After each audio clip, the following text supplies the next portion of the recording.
Los déficits fiscales a los que se echa mano para compensar los efectos de la crisis han provocado aumentos sostenidos de la deuda pública. En las economías del G20, el promedio superará el 100% en los próximos años, pero en Mendoza la situación es diferente, porque el 45% de la deuda se incrementó en los últimos 4 años, pero solo el 9% del Producto Bruto Interno está afectado por la deuda pública mendocina. La deuda pública se puede definir como el conjunto de compromisos que mantiene un Estado frente a la nación, organismos multilaterales y particulares. Constituye una forma de obtener recursos financieros y es un instrumento que usan los Estados para resolver la falta puntual de dinero. ¿Cómo está la provincia en la actualidad? 4.716 millones de pesos se deben actualmente. A esto se sumarán 549 millones de pesos que ya se han tramitado y se recibirán antes de fin de año, completando una deuda total de 5.487 millones de pesos. 69,19% de esta deuda está en pesos, el resto en dólares. Hay vencimientos hasta el 2038. Suman 35 los préstamos que la provincia está pagando a organismos multilaterales de crédito, títulos, fondos fiduciarios, la banca comercial y otros pequeños prestadores.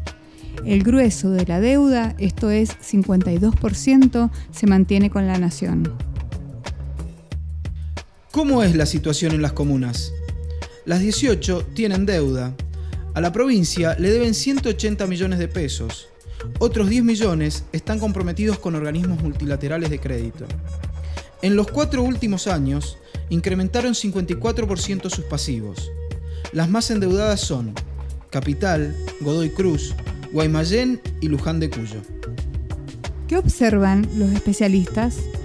La tasa de crecimiento que está teniendo en nuestro Producto Bruto Geográfico hace que el peso de la deuda quede desdibujado, en el sentido de que la tasa que nos cobran nuestros acreedores es menor a la tasa de inflación. Esto que hace que tengamos una tasa de interés negativa. Esto hace que el peso de la deuda sea bastante leve en el tiempo. En otras palabras, si nosotros tenemos una deuda, para mantener ese nivel de deuda y que no aumente, deberíamos tener algún nivel de superávit para acompañarlo. Desde el año 2009 en adelante, la provincia presenta un nivel de déficit, que este último año hubo un déficit presupuestario de 431 millones, que parece que por los medios ha aumentado, porque la provincia pidió un endeudamiento de 600 millones. Entonces vos tenés, aparte del incremento de la deuda consolidada, tenés un incremento mucho más fuerte en los otros componentes de la deuda neta, en la pérdida de activos que tuviste, la pérdida de los pesos que has tenido y en el incremento de la deuda con proveedores.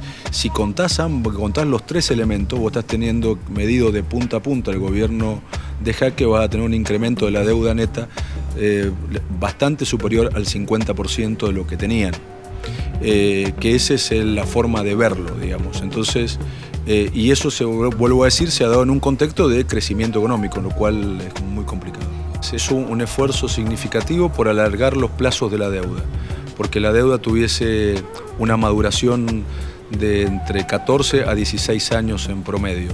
Y en estos últimos tiempos se ha ido tomando deuda a 3 años, 2 años, 5 años, con lo cual estás acortando el tiempo promedio de la deuda, con lo cual el próximo gobierno va a tener que volver a trabajar sobre el periodo de la deuda pública. Bueno, la provincia de Mendoza, gracias a la firma del convenio de desendeudamiento que se firmó justamente en el año 2010, le permitió bajar el stock total de deuda que tiene con todos los organismos, tanto internacionales como con la banca nacional.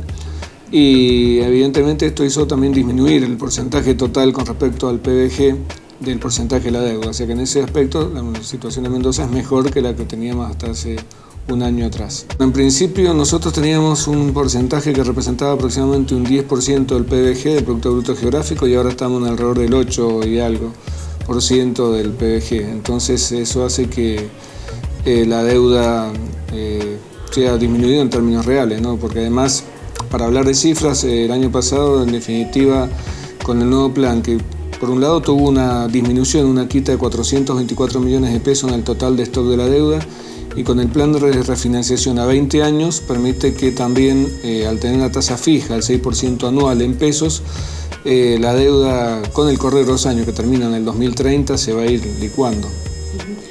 Economistas advierten que es necesario frenar el incremento de la deuda pública, además de una reforma tributaria. Esto debido al déficit presupuestario de los últimos 3 años en la provincia de Mendoza.